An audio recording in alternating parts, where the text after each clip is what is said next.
E aí, beleza? O programa Esporte é Tudo está no ar e novamente nós estamos numa segunda edição, numa segunda etapa de um programa de debate discutindo um tema muito importante que é a regularização da profissão do educador físico. Estamos aqui com o professor Guilherme D'Agostini, que é o coordenador do curso de Educação Física da Universidade Federal de Uberlândia, e com o professor Eduardo Santos, coordenador de estágios da Universidade Federal de Uberlândia, propriamente do curso de Educação Física.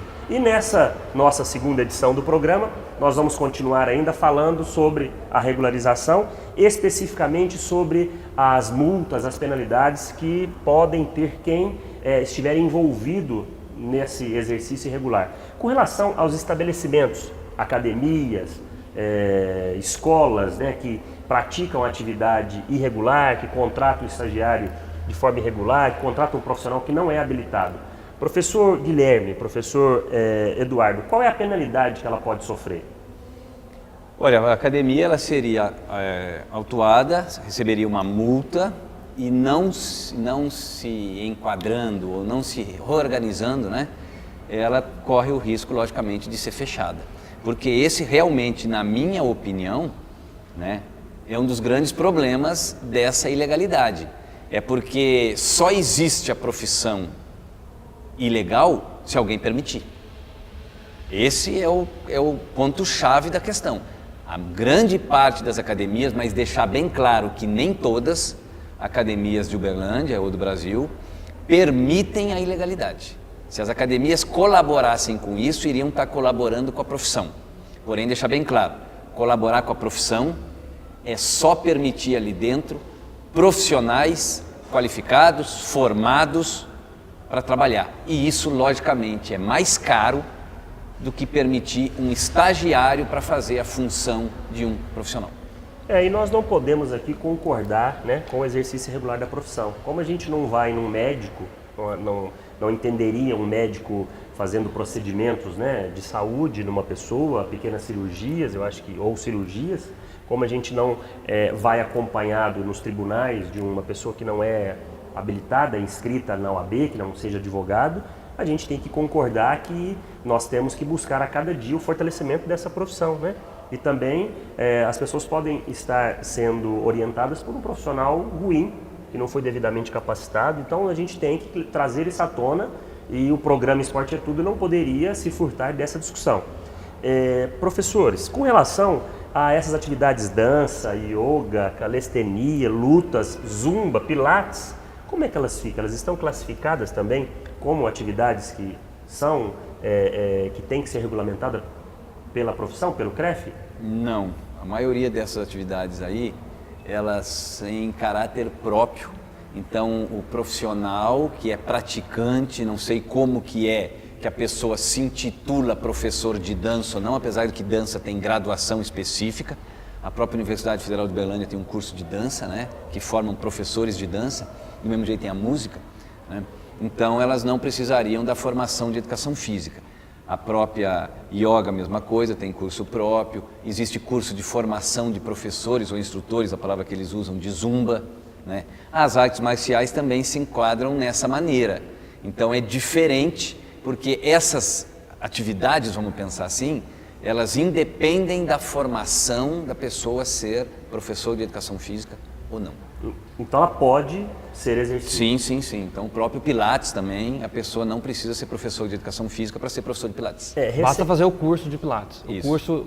O Pilates é uma modalidade regulamentada pela formação em Pilates. Então um fisioterapeuta pode fazer o Pilates, um educador físico pode fazer o Pilates, assim como outras profissões da área de saúde, pode fazer o curso de Pilates. Uma massoterapia, Então né? Ele vai fazer o curso de formação em Pilates. Nesse caso, ele está habilitado a trabalhar na área. Nós tivemos recentemente aqui em Uberlândia, nós tivemos uma blitz do CREF, que andou indo nas academias, que andou fiscalizando, e aí a gente teve aí um temor, um susto por parte dos professores de arte marcial. Particularmente, eu sou um praticante de arte marcial, sei que para se tornar um graduado de nível, né, para ter uma faixa preta demora no mínimo 10 anos. A gente sabe o tanto que é rigoroso, o tanto que é sério o trabalho, e aí também vem a capoeira demora muito tempo para se ter um título, né, de contramestre, de mestre. Vamos deixar então aí, vamos acalmá-los, né, com relação a esse direito que ele ainda tem de de exercer sua profissão. É lógico que dentro dos tempos as coisas vão evoluindo, vão melhorando. Eu acho que eu poderia citar aqui Portugal, né? Portugal, um técnico de futebol, ele tem que ter habilitação como educador físico, se não me falha a memória, ou o Filipão teve que comprovar que era formado em educação física para ser o técnico da seleção de futebol de Portugal. Mas hoje no Brasil, acho que o treinador de futebol tem que ser formado em educação física. No Brasil também? É uma discussão que a gente tem que olhar mais, mas quer dizer, Portugal tem o Felipe, para quando foi técnico da seleção portuguesa, ele teve que comprovar seu título. Até o Romário, né, no final da carreira. Curso de treinador, ou curso de treinador, tem um curso específico de treinador. Um curso específico, né? Que é muito comum na Europa.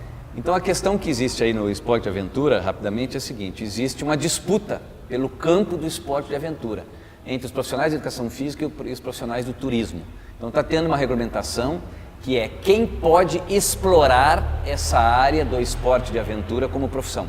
No Brasil, são as duas áreas, tanto o turismo de aventura quanto a educação física podem trabalhar juntos ou independentes nessa área do rapel, da orientação, da canoagem e assim por diante. Mas a pessoa tem que ser profissional de uma dessas duas áreas, diferente da yoga, por exemplo, que é um curso próprio. Agora, também existe uma outra disputa, vamos pensar assim, pela atuação do profissional de educação física entre dois da área da educação física, que é a disputa entre licenciatura e bacharelado, que teoricamente a licenciatura estaria restrita à escola, enquanto que o bacharelado estaria restrito a uma área informal, que é clubes, academias, campos e assim por diante. Só que alguns profissionais do Brasil defendem que o licenciado também poderia trabalhar fora da escola. Não estaria habilitado, teria que complementar, né? Sim. Isso é a mesma coisa do formado em Direito ir ao fora atuar como advogado. Não pode, ele tem que se habilitar, se inscrever na OAB, né? Que é só se inscrever à entidade de classe. Nesse caso, ele teria que complementar seus estudos e se habilitar como um profissional apto a dar instrução para uma modalidade esportiva. Seria isso, passo a bola para o professor Eduardo, que é perito nisso aí. O professor Eduardo vai falar sobre isso, mas no rodapé nós temos o contato do professor Guilherme, que deve ter algum contato de uma assessoria esportiva, e pode continuar falando, professor, sobre essa regulamentação. Essa discussão de licenciatura e bacharelado é a ordem do dia, né, dentro dos conselhos, tanto federal quanto regional de educação física.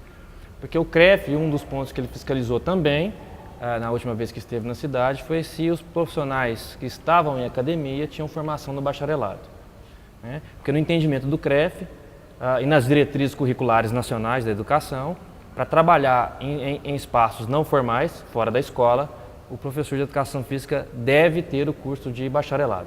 E para trabalhar na escola, tem que ser licenciado. Então, o licenciado não trabalha fora da escola e o bacharel não trabalha na escola. Né? E para trabalhar fora da escola, logicamente, tem que estar ligado ao conselho e, consequentemente, né, portar a identidade do conselho, que é a carteirinha do CREF. E o CREF só disponibiliza essa carteirinha para os professores que têm o bacharelado.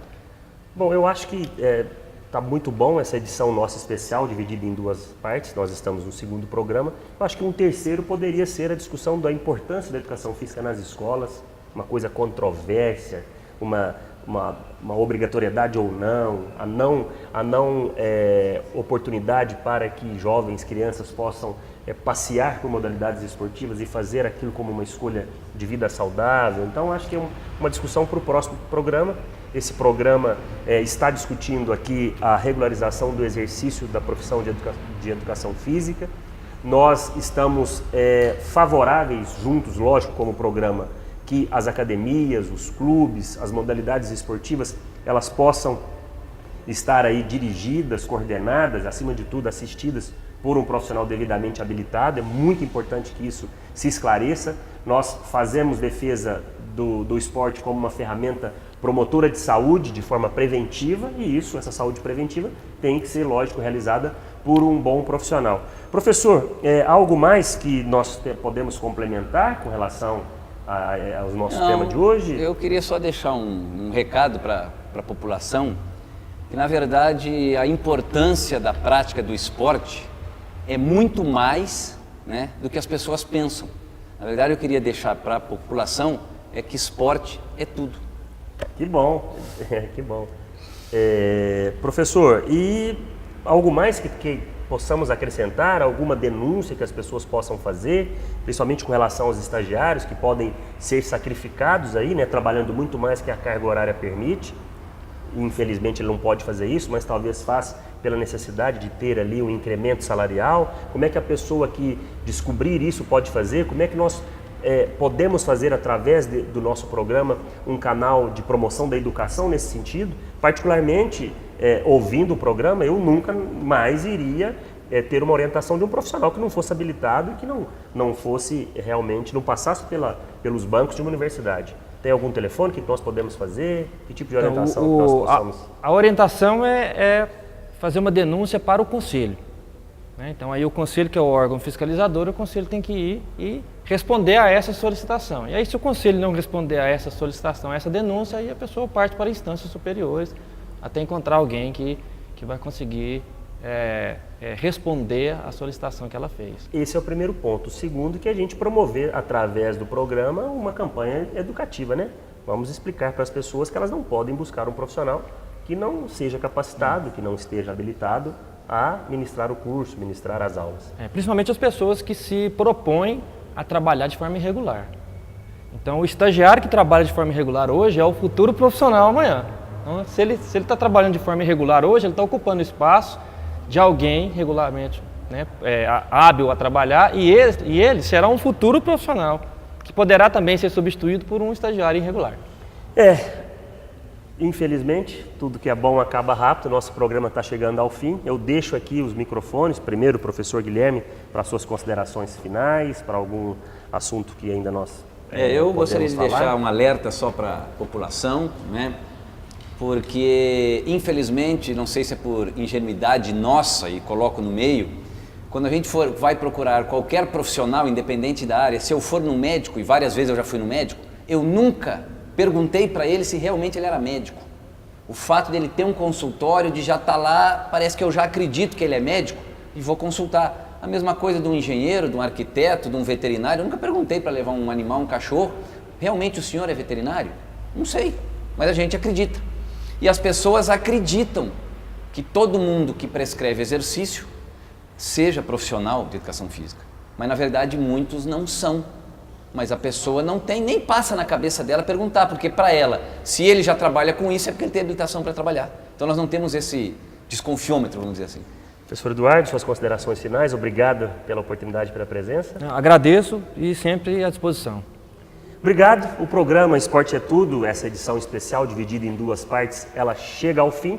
Nós estamos aqui com o professor Eduardo Santos e também com o professor Guilherme Agostini, batendo um papo importante sobre a regularização da profissão, sobre como a gente buscar um profissional apto, um profissional capacitado para orientar, considerando que esporte é tudo, considerando que todo mundo hoje em dia tem atividade física como forma preventiva de saúde, e o programa Esporte é Tudo terá outros programas de debate. Fique conosco nos próximos programas, eu acho que todos vão gostar de temas polêmicos que serão debatidos aqui. Muito obrigado, valeu você pela presença, pelo apoio e paciência. Valeu!